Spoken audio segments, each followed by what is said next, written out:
Welcome to the February 21st public hearing, and the first hearing issue, City Manager.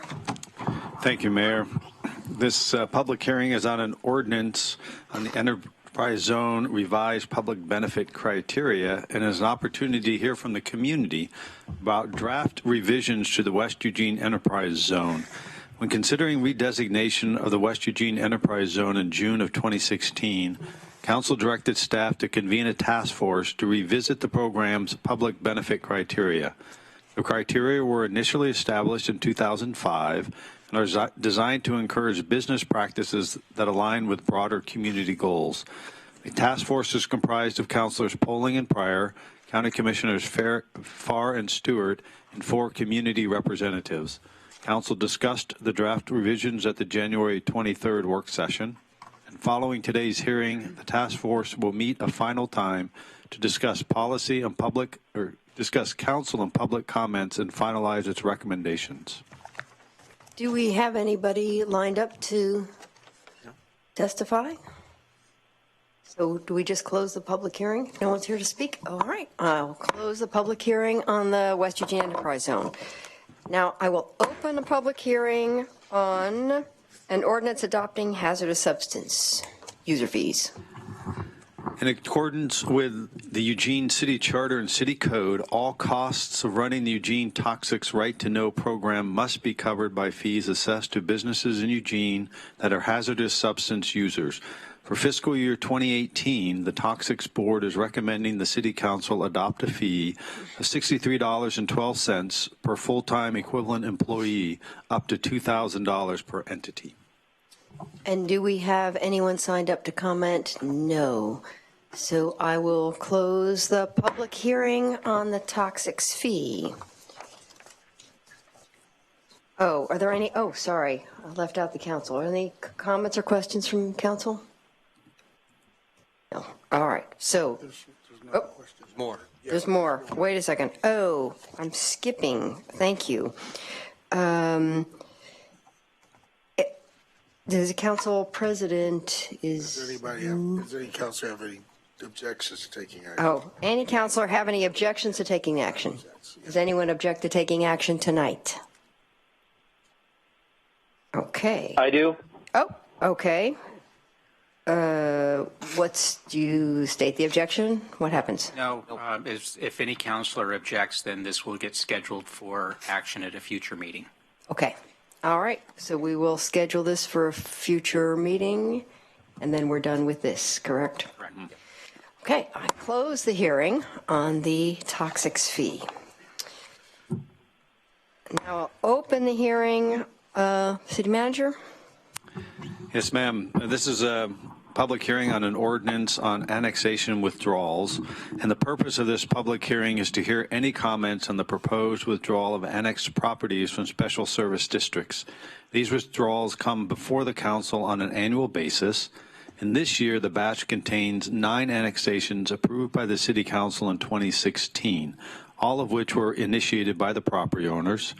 One additional tax lot from a 2015 annexation is also included. Timing for adoption of the ordinance is critical. State statutes provide that any properties to be withdrawn must be approved by March 31st, 2017. Otherwise, these properties will remain on the tax rolls of special service districts for an additional year. Council action is scheduled for March 13th. Do we have any public comment? No one signed up for public comment. So we get to close. This hearing is closed. There's, okay, this one is closed. And finally, our fourth public hearing. Oh, yep, sorry. Mike, Councilor Clark. May I ask a question? Sure. Yes. City Manager, you mentioned there are 9 properties that come off on this? That's correct. 15 tax lots. Is that because I'm familiar with, excuse me, I'm familiar with this taking place in this fashion annually? Would you characterize that as an average number, a large number, a small number? We'll have Eric Berg Johansson Up here. Hi, thanks. I'm an associate planner with the City of Eugene Planning Department. We had definitely less last year, so we had a good number of annexations in 2016, so 9.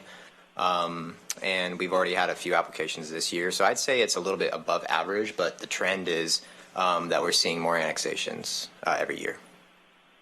So. And not that we're overly concerned about this, but it does go towards intergovernmental actions in a way the general public of that area, partly my constituency, feels about this. So I suppose it would be too much extra work to know what percentage of their budget that represents, that 9, and it would probably be very small. But I suppose in future, I would love to know, for example, 9 out of how many properties in the area that represents. Okay, and we can provide that before you actually take final action on the 13th. Thank you, sir. Okay. Thank you. I think I already closed that hearing, so, okay. All right, we can now move on to the fourth public hearing. The purpose of this public hearing is to hear comments on the proposed elimination of the sunset date for the Rest Stop and Dusk to Dawn programs. The Rest Stop and Dusk to Dawn programs provide people who are unhoused with safe, legal places to sleep and keep their belongings. Removing the sunset date would eliminate the need for council to come back yearly to renew the programs. The establishment of any new Rest Stop or Dusk to Dawn site will still require approval from City Council. Okay, we have a few folks signed up to testify. First is Miles Mabray, followed by Michael Gannon. You need to read the little spiel. Oh, I didn't read the little spiel. I guess I can read the little spiel. Okay, excuse me. I won't start the clock yet. Those wishing to speak during a public hearing must submit a completed request to speak form prior to the beginning of the public hearing. When you come to the podium, please give your name, city of residence, and for Eugene residents, your ward if known. You have 3 minutes to comment. There are lights on the timer. The red light indicates the end of 3 minutes. So, Miles. Good evening. So my name is Miles Mabry. I'm here representing Whitebird. I'm a co-coordinator with the Whitebird Clinic. I live in Eugene, not sure what ward. So on behalf of Whitebird, I'm here on behalf of the entire clinic, but specifically on behalf of Cahoots members and crisis workers to support the removal of the sunset clause. Just to give a bit of history, about 3 years ago, the only mental health respite in the area, Royal Avenue, was shut down. And so Whitebird started working with community shelters to institute the Respite Hut program a couple of years ago. And so we built huts, and these huts allow 3 to 10 day placement for people who need a place to stay. And I was asked on behalf of Cahoots to share some statistics, and if you'd like more for your decision, we're happy to provide more specific stats on the number of people who are staying in these huts. But in the past 1 to 2 years, we've helped about 200 to 300 people. And one really great thing about the respite huts is that there's kind of developed organically a peer support system for the people who are there. So the people who are there for a few days have set up kind of their own support of the incoming people. And this has been a really great aspect of the program. We've seen an increased need for these respite huts in the past couple of years, and especially recently an increased need for social services across the board. And there's been some conversation with staff members, especially Cahoots with EPD officers, who want to see more of these huts, so they're not just moving people from place to place, neighborhood to neighborhood, but actually have a place to send them so they can, put their things somewhere and sleep somewhere. So on behalf of Whitebird, we want to support the removal of the sunset clause. We want to protect this program, and we certainly hope that we'll expand this program in the future. Thank you. Thank you. Michael Gannon next, followed by Michael Kerrigan.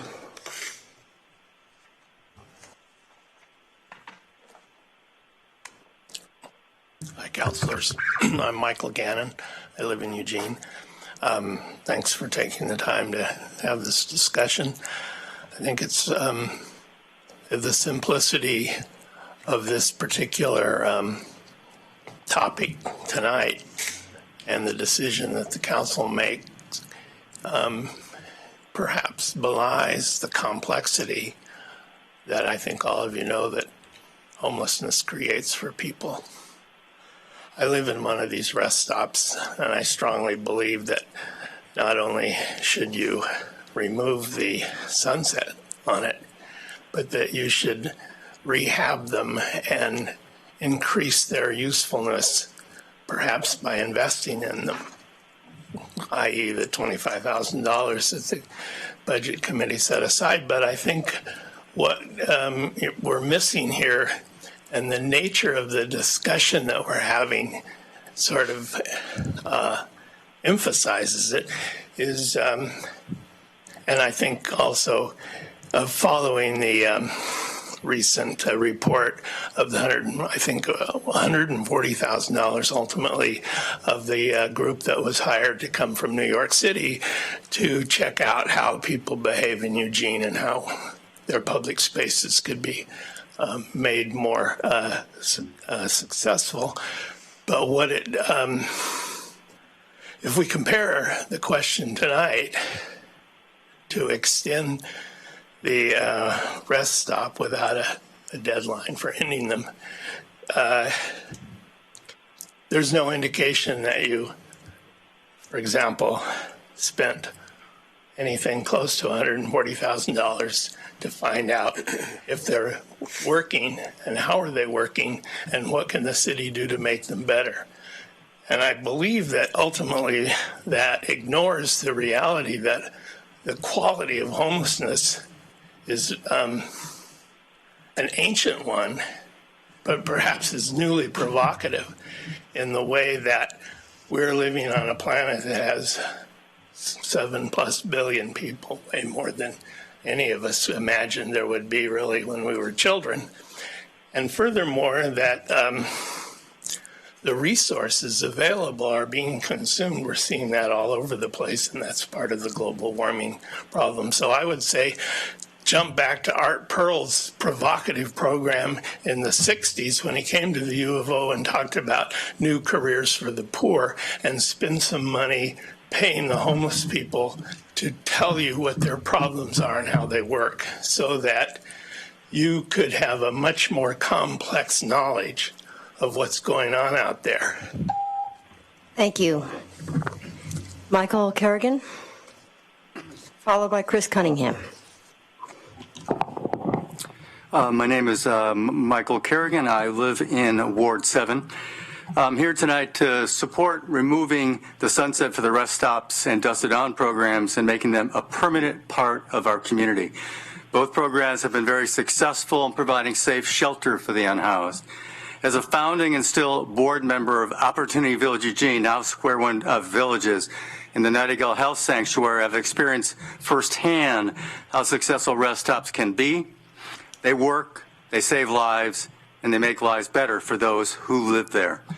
This afternoon, the need to provide more shelter options was made very clear to me on our front porch at Calc. A couple knocked on our door, desperate to find a safe place to sleep where they could not be ordered to move along. All the rest stops have waiting lists. I had no place to send them. I let them sleep on the porch for a couple of nights, but that's not the long-term solution. I wish I had a dust-a-dong place. It would have been perfect for them tonight. So let's fully fund the program, but come up with very specific plans about how we can make this happen. So thank you very much for letting me speak tonight. Thank you. Chris Cunningham, followed by Tracy Jocelyn. My name is Chris Cunningham. I live in Eugene, and I live in Ward 3. I support removing the sunset clause for rest stops and dusted on programs. And it's well and good for the city to support the idea of rest stops, and I'm certainly grateful for the progress that we have made. But I am now concerned about the resistance in the city among the neighborhoods to help us find appropriate spots. And I would like to propose very specific plans for outreach and teaching people about the issues around homelessness. I think that there are some incredibly destructive stereotypes out there. I read the letters to the Register Guard and other publications. I think it's going to take us several years to break through some of the barriers, and if we are going to have rest stops in every area, we certainly do need to break down those stereotypes. And I know in particular people are concerned about homeless people downtown. I volunteer at the Mission, Egan Warming Center. We just had a shelter at my church for 2 weeks, and they're different people. And I find it frightening to think that we have this wonderful goal of wanting to expand the Rest Stop program, but we haven't really put the resources out to share with people what homelessness is really about. Other than that, I support the Rest Stop program. I've been here many times talking to you, and I hope we don't wait a minute longer to do some education. Thank you. Thank you. Tracy Jocelyn.